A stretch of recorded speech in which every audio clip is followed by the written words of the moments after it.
प्यारे भक्तों, आज आप सभी श्रवण करेंगे शुक्रवार व्रत की 4 पौराणिक कथा को पूरा अवश्य सुनिए। तो प्रथम कथा है माँ अन्नपूर्णा की। एक समय की बात है, काशी निवासी धनंजय की पत्नी का नाम सुलक्षणा था। उसे अन्य सब सुख प्राप्त थे, केवल निर्धनता ही उसके दुख का एकमात्र कारण थी। यह दुख उसे हर समय सताता रहता था। एक दिन सुलक्षणा पति से बोली, स्वामी, आप कुछ उद्यम करो तो काम चले। इस प्रकार कब तक काम चलेगा? सुलक्षणा की बात धनंजय के मन में बैठ गई और वह उसी दिन विश्वनाथ शंकर जी को प्रसन्न करने के लिए बैठ गया और कहने लगा, हे देवाधिदेव विश्वेश्वर, मुझे पूजा पाठ कुछ नहीं आता है, केवल आपके भरोसे बैठा हूँ। इतनी विनती करके वह 2-3 दिन भूखा प्यासा बैठा रहा। यह देखकर भगवान शंकर ने उसके कान में अन्नपूर्णा अन्नपूर्णा अन्नपूर्णा इस प्रकार 3 बार कहा। यह कौन क्या कह गया? इसी सोच में धनंजय पड़ गया कि मंदिर से आते ब्राह्मणों को देखकर पूछने लगा, पंडित जी, अन्नपूर्णा कौन है? ब्राह्मणों ने कहा, तू अन्न छोड़कर बैठा है, सो तुझे अन्न की बात सूझती है, जा घर जाकर अन्न ग्रहण कर। धनंजय घर गया, स्त्री से सारी बात कही। वह बोली, नाथ, चिंता मत करो, स्वयं शंकर जी ने यह मंत्र दिया है, वे स्वयं ही खुलासा करेंगे। आप फिर जाकर उनकी आराधना करो। धनंजय फिर जैसा कि तैसा पूजा में बैठ गया। रात्रि में शंकर जी ने आज्ञा दी और कहा, तू पूर्व दिशा में चला जा। वहां अन्नपूर्णा का नाम जपता जाता और रास्ते में फल खाता, झरनों का पानी पीता जाता। इस प्रकार कितने ही दिनों तक चलता गया। वहां उसे चांदी सी चमकती वन की शोभा देखने में आई। सुंदर सरोवर देखने में या उनके किनारे कितनी ही अप्सराएं झुंड बनाए बैठी थी। एक कथा सुनाती और सब मिलकर माँ अन्नपूर्णा इस प्रकार बार बार कहती थी। यह अगहन मास की उजेली रात्रि थी और आज से ही व्रत का प्रारंभ था। जिस शब्द की खोज करने वह निकला था, वह उसे वहां सुनने को मिला। धनंजय ने उसके पास जाकर पूछा, हे देवियों, आप यहाँ क्या करती हो? उन सब ने कहा, हम माँ अन्नपूर्णा का व्रत करती हैं। धनंजय ने पूछा, व्रत पूजा करने से क्या होता है? यह किसी ने किया भी है? इसे कब किया जाए? कैसा व्रत है और कैसी विधि है? मुझसे भी विस्तार से बताओ। वे कहने लगी, इस व्रत को सब कोई कर सकते हैं। 21 दिन तक के लिए 21 गांठ का सूत्र लेना चाहिए। 21 दिन यानी न बने तो 1 दिन उपवास करे, या भी ना बने तो केवल कथा सुनकर प्रसाद ले।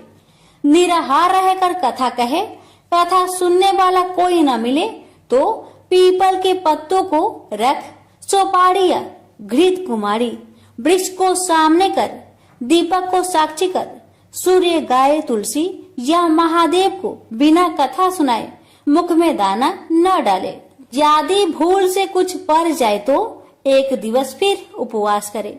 व्रत के दिन क्रोध न करे और झूठ ना बोले। धनंजय बोला, इस व्रत के करने से क्या होगा? वे कहने लगी, इसके करने से अंधों को नेत्र मिले, लुल्लू को हाथ मिले, निर्धन के घर धन आए, बाझिन को संतान मिले, मूर्ख को विद्या आए।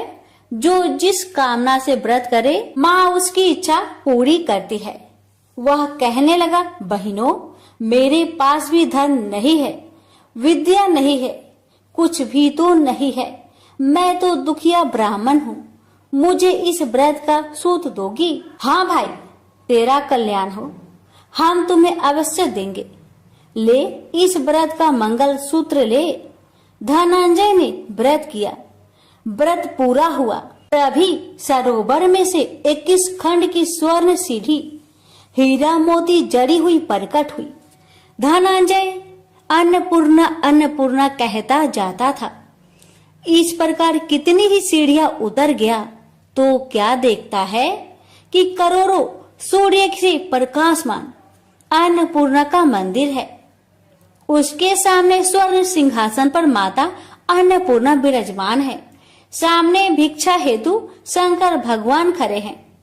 देवांगनाएं चवर डुलाती है। कितनी ही हथियार बांधे पहरा देती है। धनंजय दौड़कर जगदम्बा के चरणों में गिर गया। देवी उसके मन का कलेश जान गई। धनंजय कहने लगा, माता आप तो अंतर्यामी हो, आपको अपनी दशा क्या बताऊं। माता बोली, मेरा व्रत किया है, जा संसार तेरा सत्कार करेगा। माता ने धनंजय की जिह्वा पर बीज मंत्र लिख दिया। अब तो उसके रोम रोम में विद्या प्रकट हो गई। इतने में क्या देखता है कि वह काशी विश्वनाथ के मंदिर में खड़ा है। माँ का वरदान ले धनंजय घर आया। सुलक्षणा से सब बात कही। माता जी की कृपा से उसके घर में संपत्ति उमड़ने लगी। छोटा सा घर बहुत बड़ा गिना जाने लगा। जैसे शहद के छत्तों में मक्खियां जमा होती है, उसी प्रकार अनेक सगे संबंधी आकर उसकी बड़ाई करने लगे। कहने लगे, इतना धन और इतना बड़ा घर, सुंदर संतान नहीं हो तो इस कमाई का कौन भोग करेगा। सुलक्षणा से संतान नहीं है, इसलिए तुम दूसरा विवाह करो। अनिच्छा होते हुए भी धनंजय को दूसरा विवाह करना पड़ा और सुलक्षणा को सौत का दुख उठाना पड़ा। इस प्रकार दिन बीतते गए और अगहन मास आया। नए बंधन से बंधे पति से सुलक्षणा ने कहलाया कि हम व्रत के प्रभाव से सुखी हुए हैं, इस कारण यह व्रत छोड़ना नहीं चाहिए। यह माता जी का प्रताप है जो हम इतने संपन्न और सुखी हैं। सुलक्षणा की बात सुन धनंजय उसके यहाँ आया और व्रत में बैठ गया। नई बहू को इस व्रत की खबर नहीं थी। वह धनंजय की आने की राह देख रही थी। दिन बीतते गए और व्रत पूर्ण होने में 3 दिवस बाकी थे कि नई बहू को खबर पड़ी। उसके मन में ईर्ष्या की ज्वाला दहकने लगी थी। सुलक्षणा के घर आ पहुंची और उसने वहां भगदड़ मचा दी। वह धनंजय को अपने साथ ले गई।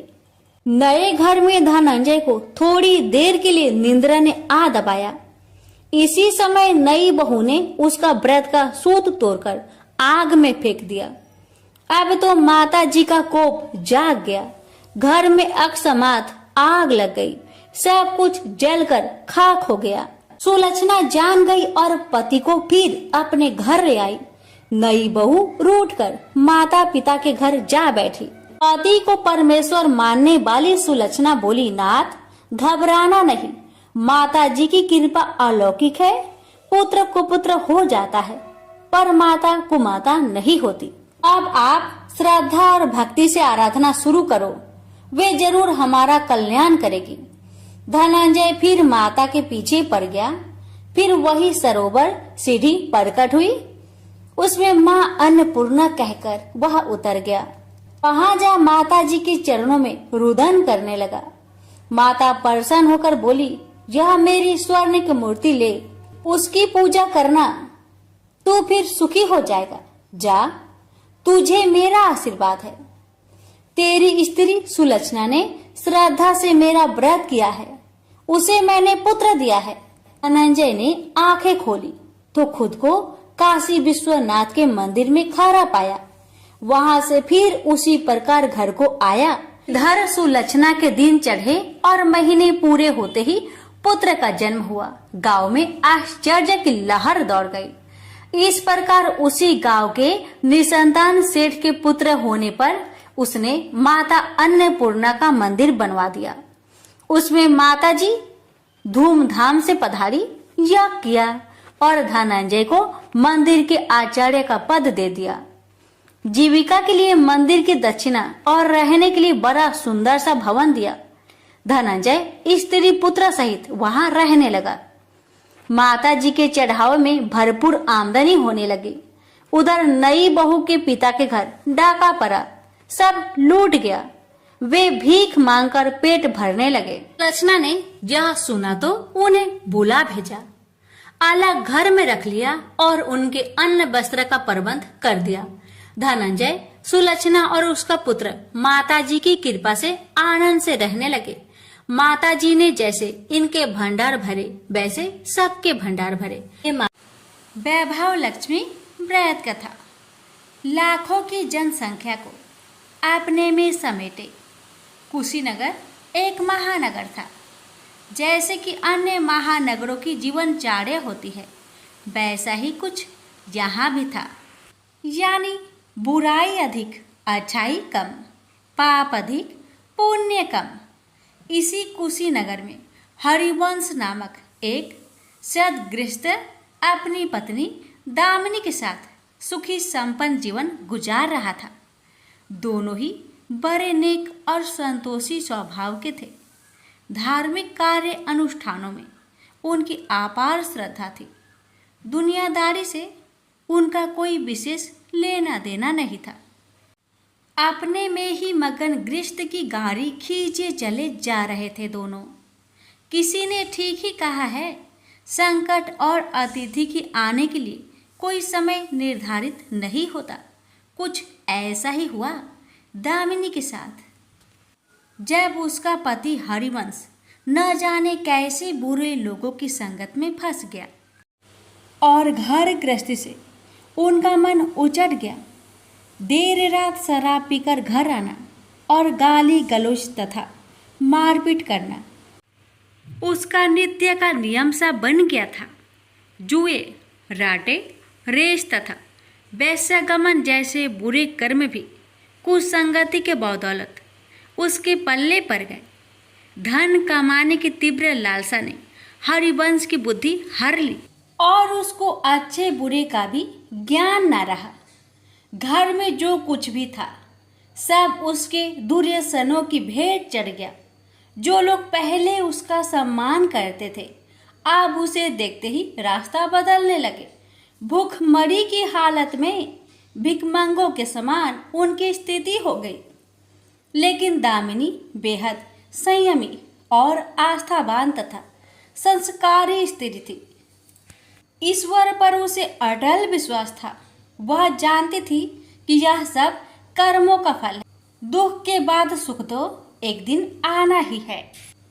अचानक एक दिन दोपहर के समय द्वार पे हुई दस्तक की आवाज सुनकर दामिनी की तंद्रा भंग हुई।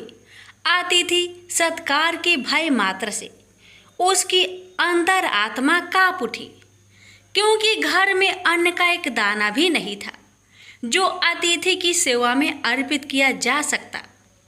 फिर भी संस्कारों की ऐसी प्रबलता थी कि उसका मन अतिथि सत्कार को उद्धत हो उठा।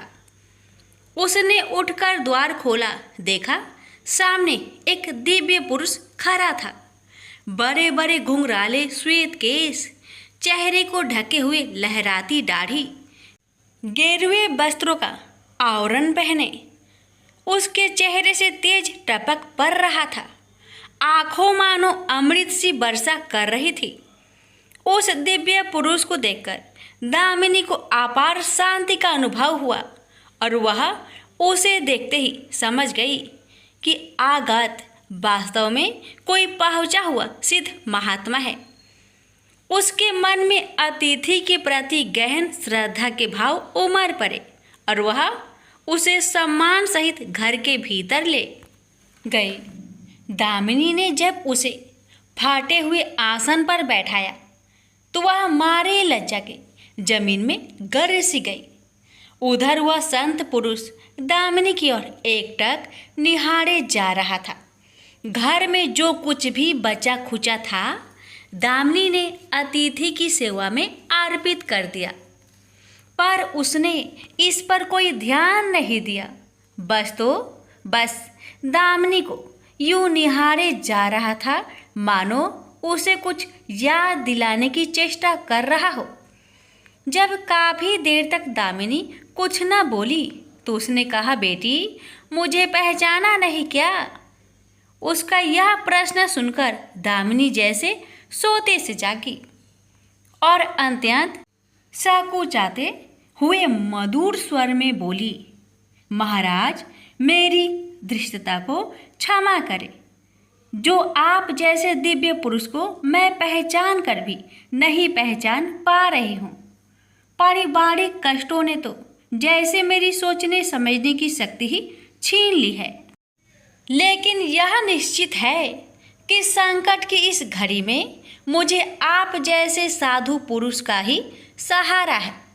तभी जैसे दामिनी को कुछ याद हो आया, वह उस साधु के चरणों में गिरकर बोल उठी, अब मैं आपको पहचान गई हूँ महाराज। स्नेहा रूपी अमृत की वर्षा करने वाले अपने शुभ चिंतक को कोई कैसे भूल सकता है भला? वास्तव में वह साधु मंदिर की राह के मध्य में बनी अपनी कुटिया के बाहर बट वृक्ष के नीचे बैठ साधना किया करता था और मंदिर आने जाने वाले सभी श्रद्धालु से प्रणाम करके स्वयं को कृतार्थ अनुभव करते थे। दामिनी भी उन्हीं में से एक थी। जब पिछले काफी दिनों से उसने उसे मंदिर की ओर आते जाते नहीं देखा तो उसकी कुशल क्षेम जानने के लिए पूछताछ करते हुए उसके घर की ओर आ निकला था। दामिनी अभी अपनी सोचों में ही डूबी हुई थी कि साधु महाराज ने मौन भंग किया। क्या कानन है पुत्री, तू आजकल मंदिर आती जाती दिखाई नहीं पड़ती। तुझे जो भी कष्ट है मुझे बता, शायद मैं तेरी कुछ सहायता कर सकूं। व्यक्ति दुखों के बोझ तले दबा हो तो ऐसे में सहानुभूति के दो बोल ही काफ़ी होते हैं। दामिनी भी खुद पर संयम नहीं रख पाई और बिलख कर रोने लगी।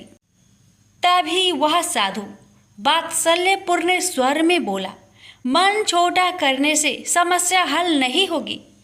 सुख दुख तो एक गाड़ी की दो पहियों के समान है। इनका आना जाना तो जिंदगी भर लगा ही रहता है।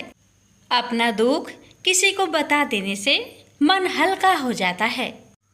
कुछ देर चुप रहने के बाद दामिनी ने बोलना शुरू किया, महाराज सर्व सुखों से भरपूर था मेरा घर। कण कण में खुशियों का नित्य होता था। पति भी नेक और ईमानदार थे। सदा जीवन उच्च विचार की आधारशिला पर टिकी थी। हमारी गृहस्थी रुपए पैसे की भी कोई कमी नहीं थी। सुबह शाम घर में ईश्वर वंदना होती थी। लेकिन अचानक न जाने किसकी नज़र लग गई, हमारा भाग्य हमसे रूठ गया। मेरे पति कुछ संगति में फंसकर अपना सब कुछ गवा बैठे। अब तो ऐसा लगता है जैसे साया भी साथ छोड़कर जाने को तैयार बैठा है। भिखारियों से भी बदतर स्थिति हो गई है हमारी। दामिनी की करुण व्यथा सुनकर साधु का हृदय हाहाकार कर उठा। वह द्रवित स्वर में बोल उठा, बेटी कर्म का लिखा तो भोगना ही पड़ता है। तुम्हारे कष्टों का भी कर्मों से नाता है। लेकिन तुम चिंता ना करो, सब कुछ पहले जैसा हो जाएगा। दुख के बाद ही सुख आता है। दुख सहे बिना सुख की सच्ची अनुभूति हो ही नहीं सकती। तो माँ लक्ष्मी के प्रति श्रद्धा जारी रखो। सबका उद्धार करने वाली प्रेम का छलकता सागर है माँ लक्ष्मी। अपने भक्तों पर सदैव उनकी कृपा दृष्टि रहती है। तुम संपूर्ण आस्था के साथ माँ वैभव लक्ष्मी का व्रत करना शुरू करो। तुम्हारी साधना अवश्य रंग लाएगी। दामिनी एक संस्कारी स्त्री थी। धर्म कर्म में उसकी अगाध आस्था थी। माँ वैभव लक्ष्मी के व्रत की बात सुनकर उसका चेहरा दमक उठा। बोली, महाराज यदि इस व्रत को करने से मेरे परिवार पर आई विपदा टल सकती है तो मैं इसे जरूर करूँगी। आप मुझे बताएं कि इस व्रत को कब और कैसे किया जाता है। साधु महाराज दामिनी की भक्ति भावना देखकर प्रसन्न होकर बोले, बेटी, सारे जगत का कल्याण करने वाली माँ वैभव लक्ष्मी के व्रत की विधि में जन कल्याण तुम्हें बता रहा हूँ। प्रत्येक शुक्रवार को यह व्रत किया जाता है। सर्वप्रथम जितने शुक्रवार को यह व्रत करना हो उसका संकल्प लेकर माँ वैभव लक्ष्मी को मन ही मन प्रणाम करें। स्नान आदि से निवृत्त होकर स्वच्छ धवल वस्त्र पहनकर पूरब दिशा की ओर मुख करके आसन पर बैठे।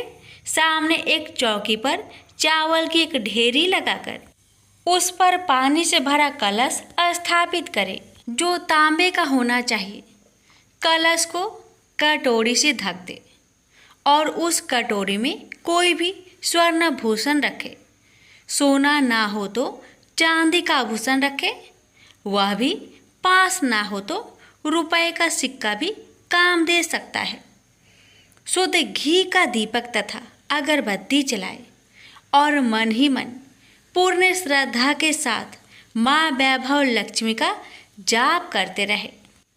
श्री यंत्र माँ लक्ष्मी का प्रिय यंत्र है, उसे सत सत नमन करें।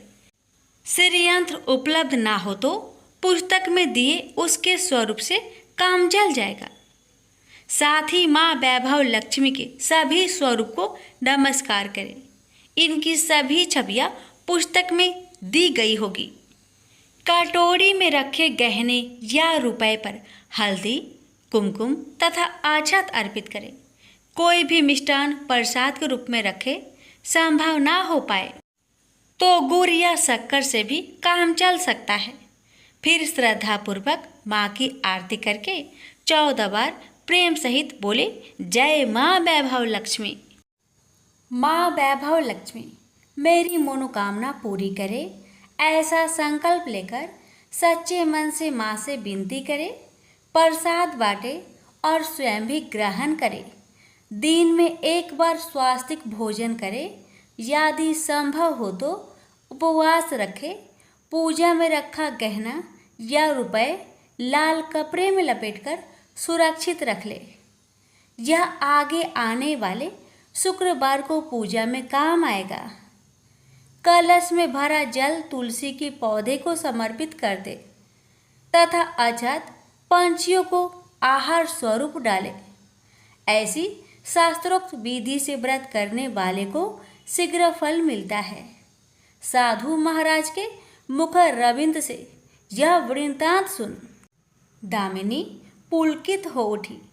उनके चरण स्पर्श कर उत्साहित स्वर में बोली, अब लगे हाथ उद्यापन की विधि भी बता दे महाराज। इसके बिना तो व्रत अधूरा ही रह जाएगा। अवश्य बेटी, कहकर साधु महाराज उद्यापन की विधि बताने लगे।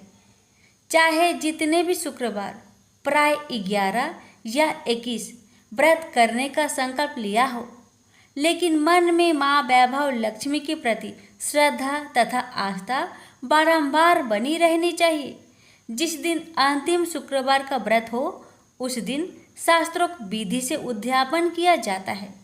अन्य शुक्रवारों की भांति ही इस दिन भी पूजन करें। हाँ, प्रसाद के रूप में खीर अवश्य रखें। पूजा के बाद नारियल फोड़कर 7 कुंवारी कन्याओं को चरण धोकर कुमकुम का तिलक लगाकर पूजन करें। उन्हें सामर्थ्य अनुसार दक्षिणा दें और माँ वैभव लक्ष्मी व्रत की पुस्तकें उपहार स्वरूप भेंट में दें। फिर प्रसाद के रूप में खीर वितरित करें। अब माँ वैभव लक्ष्मी के सभी स्वरूप को मन ही मन नमन करते हुए कहे, हे माँ, यदि मैंने शुद्ध तथा निर्मल हृदय से आपकी स्तुति करते हुए वैभव लक्ष्मी व्रत विधि विधान अनुसार पूर्ण किया हो तो मेरी मनोकामना अवश्य पूरी करना। संतानहीनों को संतान देने वाली, दुखियों का दुख हरने वाली, अखंड सौभाग्य का वरदान देने वाली, कुंवारी कन्याओं को मन चाहा वर देने वाली माँ वैभव लक्ष्मी, आपकी महिमा अपरंपार है। अपने हर भक्त की विपत्तियां हरकर उन्हें सुख समृद्धि प्रदान करना। साधु महाराज से वैभव लक्ष्मी व्रत का शास्त्रोक्त ज्ञान प्राप्त करके दामिनी भाव विभोर हो उठी। उसे अपने भीतर एक अनोखे तथा असीमित आत्मबल का संचार होता महसूस हुआ। उसने भी माँ वैभव लक्ष्मी के 21 व्रत आते शुक्रवार से शुरू करने का संकल्प लेकर साधु महाराज को आदर सहित विदा किया और मन ही मन माँ वैभव लक्ष्मी का स्तुति गान करने लगी। 2 दिन बाद ही शुक्रवार आ गया। उससे पहली रात दुखों की मारी दामिनी ठीक से सो भी न सकी। माँ वैभव लक्ष्मी के व्रत करने से उसकी समस्याओं का अंत हो जाएगा, यह सोचकर वह मुंह अंधेरी उठ बैठी और स्नान आदि कर स्वच्छ वस्त्र धारण किए। आसन पर पूर्व दिशा की ओर मुंह करके दामिनी ने अपने सम्मुख रखी चौकी पर चावल की छोटी सी ढेरी बनाकर उस पर तांबे का कलश रखा। लेकिन जब स्वर्ण भूषण रखने की बात आई तो धर्म संकट में पड़ गई। सारे गहने पति ने दुर्योधनों की भेंट चढ़ चुके थे। विवाहित स्त्री थी तो मंगलसूत्र भी उतार कर नहीं रख सकती थी और कोई गहना था नहीं। तभी उसे उन नन्ही पायलों का स्मरण हो आया जो उसने अपनी आने वाली संतान के लिए बनवाकर रख छोड़ी थी और पति की निगाहों से उन्हें बचाकर रखा था। उसने झटपट वह पायलें निकाली और गंगा जल से धोकर उन्हें शुद्ध करके कलश पर रखी कटोरी में डाल दिया। डिब्बे की तली में से बची खुची शक्कर निकालकर उसे प्रसाद के रूप में रखा और विधि अनुसार व्रत किया। सर्वप्रथम उसने अपने पति को प्रसाद दिया। आने वाला पूरा सप्ताह बड़े ही हंसी खुशी से बीता। बात बात पर झल्ला उठने वाला उसका पति अपेक्षाकृत शांत तथा संयत रहा। कोई मारपीट तथा कलेश घर में नहीं हुआ।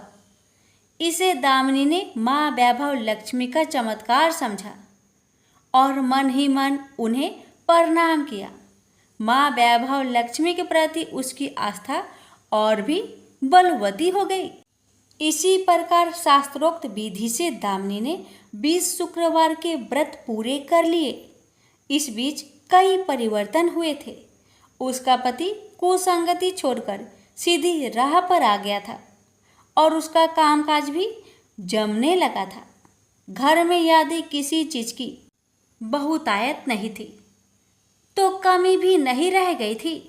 यह सब माँ वैभव लक्ष्मी के चमत्कार और दामिनी की आस्था तथा विश्वास का परिणाम था। 21वें शुक्रवार को व्रत का उद्यापन करना था। साधु महाराज के वचन अब भी मानो दामिनी के कानों में गूंज रहे थे। उनकी बताई विधि के अनुसार ही दामिनी ने शास्त्रोक्त विधि से उद्यापन किया। 7 कुंवारी कन्याओं को भोजन कराकर दक्षिणा दी। आसपास की सौभाग्यवती स्त्रियों में प्रसाद तथा माँ वैभव लक्ष्मी व्रत कथा की पुस्तकें वितरित की। माँ वैभव लक्ष्मी के हर स्वरूप को प्रणाम किया और कहा, आपकी महिमा निराली है माँ। आपने मेरे सारे दुख हर लिए, मेरी सभी मनोकामनाएं पूर्ण कर दी। मेरा उजड़ा घर फिर से बस गया। मेरा यह नया जीवन आप ही की देन है माँ। मैं आजीवन आपकी पूजा अर्चना करूंगी और दूसरों को भी आपकी महिमा से अवगत कराकर वैभव लक्ष्मी के व्रत रखने के लिए प्रेरित करूंगी। बोलो जय माँ वैभव लक्ष्मी, आपकी सदा ही जय हो। वीडियो को लाइक शेयर करना ना भूले। धन्यवाद। संतोषी माता की व्रत कथा। पौराणिक कथा के अनुसार एक बुढ़िया थी। उसका एक ही पुत्र था। बुढ़िया पुत्र के विवाह के बाद बहू से घर के सारे काम करवाती, परंतु उसे ठीक से खाना नहीं देती थी। यह सब लड़का देखता और माँ से कुछ भी नहीं कह पाता। बहू दिन भर काम में लगी रहती, उपले थापती, रोटी रसोई करती, बर्तन साफ करती, कपड़े धोती और इसी में उसका सारा समय बीत जाता। काफी सोच विचार कर एक दिन लड़का माँ से बोला, माँ मैं परदेश जा रहा हूँ। माँ को बेटे की बात पसंद आ गई तथा उसे जाने की आज्ञा दे दी। इसके बाद वह अपनी पत्नी के पास जाकर बोला, मैं परदेश जा रहा हूँ, आपने कुछ निशानी दे दो। बहू बोली, मेरे पास तो निशानी देने योग्य कुछ भी नहीं है। यह कहकर वह पति के चरणों में गिरकर रोने लगी। इससे पति के जूते पर गोबर से सने हाथों से छाप बन गई। पुत्र के जाने के बाद सास के अत्याचार बढ़ते गए। एक दिन बहू दुखी हो मंदिर चली गई। वहां उसने देखा कि बहुत सी स्त्रियां पूजा कर रही थी। उसने स्त्रियों से व्रत के बारे में जानकारी ली तो वे बोली कि हम संतोषी माता का व्रत कर रहे हैं, इससे सभी प्रकार के कष्टों का नाश होता है। स्त्रियों ने बताया, शुक्रवार को नहा धोकर एक लोटे में शुद्ध जल ले, गुड़ चने का प्रसाद लेना तथा सच्चे मन से माँ का पूजन करना चाहिए। खटाई भूलकर भी मत खाना और ना ही किसी को देना। एक वक्त भोजन करना। व्रत विधान से सुनकर अब वह प्रति शुक्रवार को संयम से व्रत करने लगी। माता की कृपा से कुछ दिनों के बाद पति का पत्र आया।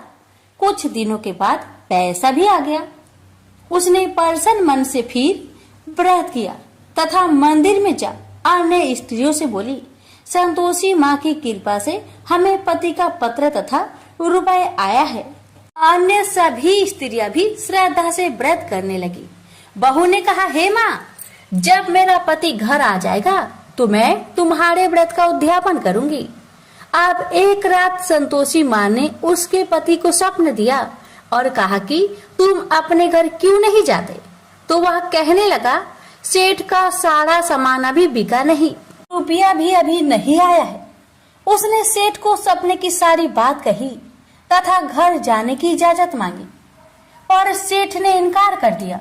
माँ की कृपा से कई व्यापारी आए, सोना चांदी तथा अन्य सामान खरीद कर ले गए। कर्जदार भी रुपए लौटा गए।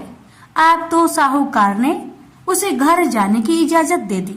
घर आकर पुत्र ने अपनी माँ व पत्नी को बहुत सारे रुपए दिए। पत्नी ने कहा कि मुझे संतोषी माता के व्रत का उद्यापन करना है। उसने सभी को न्योता दे उद्यापन की सारी तैयारी की। पड़ोस की एक स्त्री उसे सुखी देख ईर्ष्या करने लगी थी। उसने अपने बच्चों को सिखा दिया कि तुम भोजन के समय खटाई जरूर मांगना। उद्यापन के समय खाना खाते खाते बच्चे खटाई के लिए मचल उठे तो बहू ने पैसे देकर उन्हें बहलाया। बच्चे दुकान से उन पैसे की इमली खटाई खरीदकर खाने लगे तो बहू पर माता ने कोप किया। राजा के दूत उसके पति को पकड़कर ले जाने लगे तो किसी ने बताया कि उद्यापन में बच्चे ने पैसे की इमली खटाई खाई है। तो बहू ने पुनः व्रत के उद्यापन का संकल्प किया। संकल्प के बाद वह मंदिर से निकली तो राह में पति आता दिखाई दिया। पति बोला, इतना धन जो कमाया है उसका कर राजा ने मांगा था। अगले शुक्रवार को उसने फिर विधिवत व्रत का उद्यापन किया। इससे संतोषी माँ प्रसन्न हुई। 9 माह बाद चांद सा सुंदर पुत्र हुआ। अब सास बहू तथा बेटे माँ की कृपा से आनंद से रहने लगे। प्रेम से बोलिए संतोषी माता की जय। कथा अच्छी लगे तो वीडियो को लाइक शेयर करना ना भूले। धन्यवाद। शुक्रदेव की व्रत कथा। मणिकपुर नगर में 3 मित्र रहते थे। उनमें से एक काष्ट, एक ब्राह्मण और एक वैश्य था। वे तीनों हमेशा साथ साथ रहते थे। तीनों का विवाह हो चुका था। ब्राह्मण और काष्ट के लड़कों का गौना हो चुका था, लेकिन वैश्य पुत्र का नहीं। उसके दोस्त उसे अक्सर कहा करते थे कि तुम अपनी पत्नी को उसके मायके से क्यों नहीं लाते। तब वैश्य पुत्र धनराज ने अपनी पत्नी कुसुम को लाने का निश्चय कर लिया। अगले ही दिन धनराज ने माता पिता से अपनी पत्नी कुसुम को लेने जाने की बात कही। उसकी बात सुनकर वे हैरान होते हुए बोले, बेटे अभी शुक्र अस्त हो रहा है, इसलिए अभी बहू को लाना उचित नहीं है। वह नहीं माना। वह कुसुम को लाने ससुराल पहुंच गया। ससुराल में धनराज की खूब आवभगत की गई। धनराज ने कुसुम को विदा करने के लिए कहा तो उसके सास ससुर बोले, बेटे अभी शुक्र अस्त हो रहा है, ऐसे में लड़की को विदा नहीं करते। कुछ दिन ठहर जाओ, फिर हम कुसुम को खुशी खुशी विदा कर देंगे। लेकिन धनराज वहां भी जीत पर अड़ गया और कुसुम को लेकर ही वहां से विदा हुआ। धनराज कुसुम को जब अपने घर ले जा रहा था तो अचानक बैल तेजी से भागने लगे। रास्ते में पड़े पत्थर से टकराने से गाड़ी का पहिया टूट गया। फलस्वरूप कुसुम को काफी चोट आई। दोनों को आगे की यात्रा पैदल ही करनी पड़ी। सुनसान रास्ते से गुजरते हुए डाकुओं ने उन्हें लूट लिया। उनका सारा धन, आभूषण और वस्त्र छीन लिए। किसी तरह से घर पहुंचे। दूसरे ही दिन घर में धनराज के बिस्तर पर सांप चढ़ गया और उसे डस लिया। सेठ जी ने बड़े बड़े चिकित्सक बुलवाए, मगर कोई भी चिकित्सक जहर उतारने में सफल नहीं हुआ। दूर दूर से सपेरे बुलाए गए, लेकिन कोई भी धनराज को नहीं बचा सका। धनराज की मृत्यु हो गई। उसी समय पंडितों ने सेठ जी को एक बात बताई कि आपके बेटे ने शुक्र अस्त होने पर बहू को विदा करा लाने की भूल की है। यदि आप शुक्रवार की पूजा अर्चना करें और बहू शुक्रवार का व्रत करे तथा कथा सुनकर प्रसाद ग्रहण करे तो शुक्र देवता की अनुकंपा से धनराज पुनः जीवित हो सकता है। सेठ जी ने पंडितों की बात मानकर अपने मृत बेटे और बहू को वापस उसके ससुराल भेज दिया। कुसुम ने अपने घर पहुंचकर शुक्रवार का व्रत और पूजा पाठ की। उसने अपने पति की गलती के लिए शुक्र देवता से क्षमा मांगी। फलस्वरूप धनराज जीवित हो उठा। धनराज के जीवित हो जाने से घर में खुशियां भर गई। उधर धनराज के माता पिता ने बेटे के जीवित होने का समाचार सुना तो शुक्रवार का व्रत किया और गरीबों को अन्न, वस्त्र और धन का दान किया। शुक्र के उदय होने पर धनराज अपनी पत्नी कुसुम के साथ घर लौट आया। दोनों पति पत्नी शुक्रवार का विधिवत व्रत करते हुए शुक्र की पूजा करने लगे। उनके घर में धन्य धान्य की वर्षा होने लगी। उनके सभी कष्ट दूर होते चले गए। परिवार में सभी आनंद पूर्वक रहने लगे।